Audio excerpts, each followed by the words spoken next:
Buenas tardes, estimada audiencia. El tema que nos compete hoy es la situación laboral en México y la desigualdad social. Nos acompañan para ello dos expertos, el ingeniero Alonso Sierra y la ingeniera Marifer Belchor. Buenas tardes.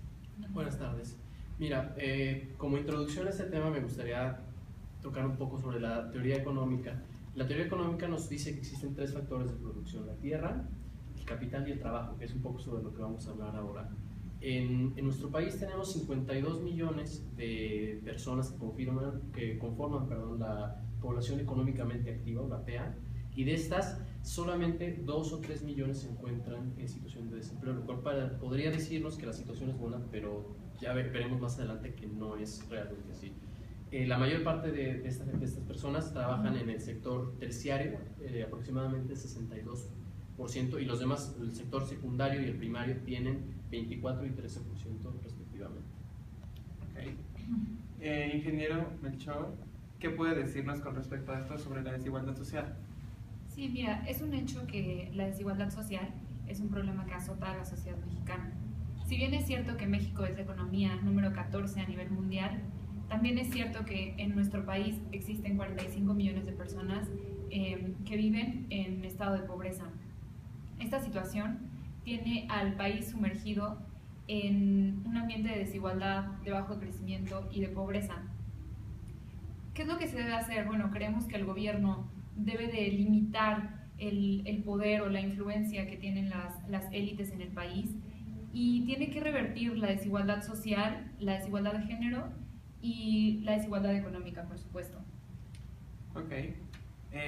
Tengo entendido que en el último estudio que hicieron en su grupo de expertos llegaron a un consenso sobre 7 indicadores de la desigualdad social. Así es, ¿Pueden contarnos un poco de eso? pues esto fue un estudio que se hizo por un grupo de expertos del cual nosotros nos formamos parte, y llegamos a... hay muchos problemas que se tienen que resolver, pero los tratamos de sintetizar en 7 problemas principales. El primero que encontramos es la desigualdad del ingreso. El 1% de la población recibe el 21% de los ingresos en nuestro país. Entonces esto nos habla de una desigualdad muy marcada. El segundo punto es un poco relacionado a esto y nos habla de que los ricos se hacen más ricos.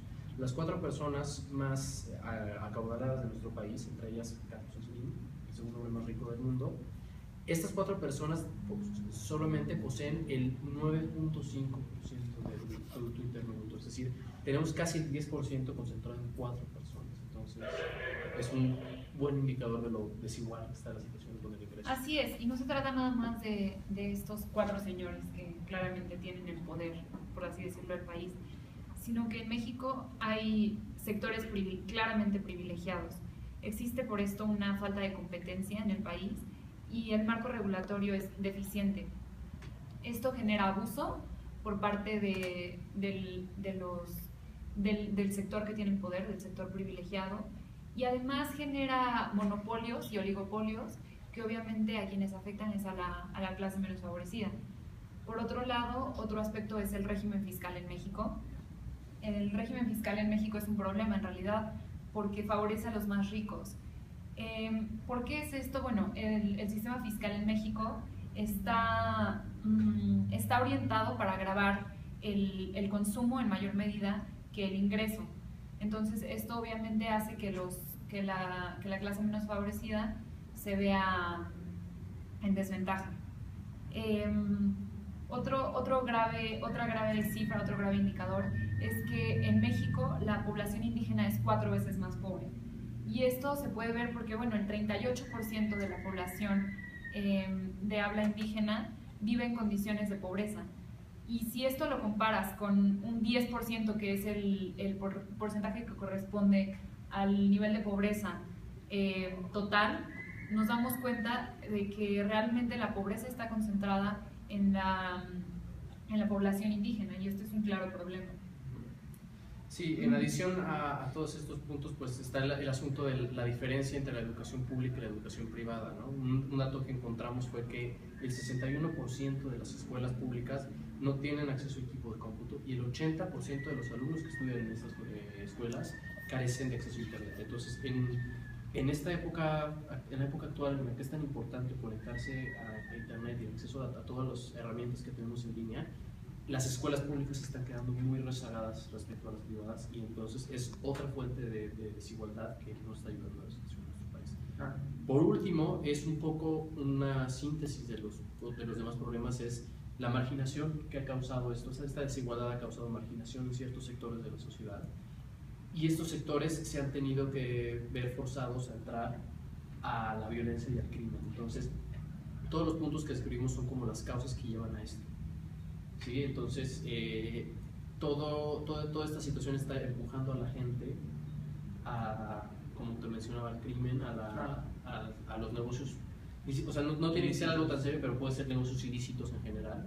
Y pues es el tema que se tiene que atacar para disminuir la desigualdad en nuestro país. Claro, estoy de acuerdo que la desigualdad social es un problema alarmante. Sin embargo, pienso que mucho de eso está en nosotros. Entonces, la participación ciudadana es algo que se requiere. Aunque estoy consciente que hoy en día no tenemos un sistema legal que la promueva debido a las acciones que las autoridades ejercen sobre la población. Entonces, ¿qué es lo que se necesita cambiar en México? ¿Qué puedes decir a mí? Bueno, este mismo grupo de expertos que nos reunimos, pues primero vimos los problemas y después tratamos de buscar soluciones a estos problemas. Y algunas de las soluciones que proponemos son, en primer lugar, el enfocarnos más a las empresas pequeñas. ¿Sí? Las empresas pequeñas son la principal fuente de ingresos en nuestro país, pero la estructura que tenemos no favorece el crecimiento y el desarrollo de estas empresas. Entonces se tiene que cambiar el juego para que a la gente le sea mucho más conveniente ser empresas, no solo empresas pequeñas, familiares, sino empresas, muy importante, empresas legales, ¿sí?